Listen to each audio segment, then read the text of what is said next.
As I see it, there's two different types of filmmaking. There's filmmaking in the service of selling stuff. You know, brands pay for this stuff, and you know, sometimes it can be beautiful, sometimes it can be interesting, sometimes it can be entertaining.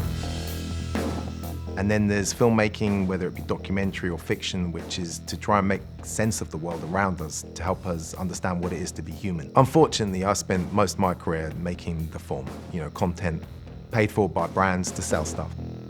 I can't complain about that, you know, it puts a roof over your head. As someone who goes into filmmaking, you always hope that you're going to make some content that's not that.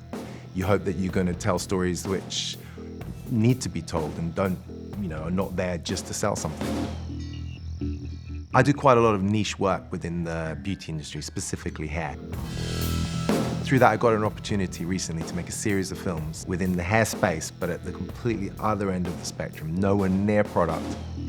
The first of these films shares the story of Walied, a former gangster in the Cape Town area. Het is goed kan, you know.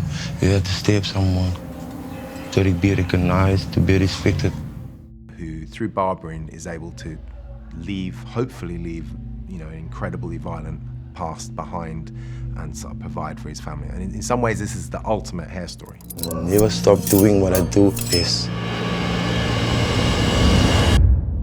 I felt a responsibility to Walied and his family to try and find a very sincere, careful path to share his story in a way that was not threatening to him, and you're in a precarious situation, not necessarily for us, but for him, you know, about what he can share or can't share, because we're filming him in the area that he was a gangster, and it was very difficult to resist aestheticizing his life. It was very difficult to resist not sensationalizing the violence, because we saw children with bullet holes in them. I mean, there was other gangsters lined up across the street looking at us.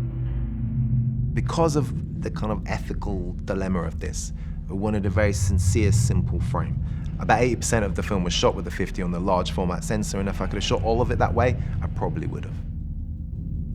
Normally when we specify what equipment's used on a shoot, it's because of its function, its very clear function. Certain lenses are good for beauty, certain cameras are better for high speed. But what was very interesting in sharing Walied's story is I suddenly became super aware of our footprint and the size of all our equipment and the imposition in these people's space. I mean, this tiny salon that he's built for himself on his bedroom, there was only enough space for essentially two of us. So it was Anthony with the camera, and despite not having great skills in this area, I did the sound. One of the reasons we shot with a large format, high resolution camera was that we needed stills and motion at the exact same time, and they come from the same moments, you know, because these things, you can't ask for them to happen again. As well as the very simple lensing choices that we'd made, we also decided to shoot everything but 2 shots handheld. Part of that's because we wanted to be responsive, quick, small, agile, nimble, but also it was a very uneasy space that we were filming in, and there was shootings the night before and there were shootings at the end of one of the days that we filmed. And that uneasiness creeps into the sort of precarious frame you see in Anthony's camera work. When you make a project like this, which doesn't have a commercial interest behind it, you have a different set of obligations. And the person I looked to and hoped that they liked what we did was Walied. You know, as soon as I could, we shared the film with Walied, and he loves the film. Unfortunately, his situation's been made far worse because the South African Army has moved into the Cape Flats area, and this has meant his business is really suffering.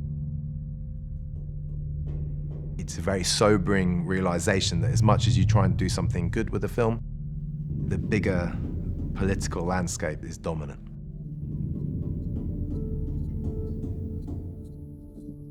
This was a very unusual project for me for lots of reasons. One of the main reasons is I normally actually just do shit for money. And this wasn't that. I mean, this was something I actually had to invest all my time for free to make happen. And while we're being truthful here, I didn't even go there to tell Walied's story. I went there to tell someone else's story. But that dissolved in tragedy, and I was forced to sort of scratch around and find another story. I was very lucky that Walied was there, willing to share his story, and allowed us to do that. And what this tells me is that there are stories everywhere that are worth sharing. This is me, Walied.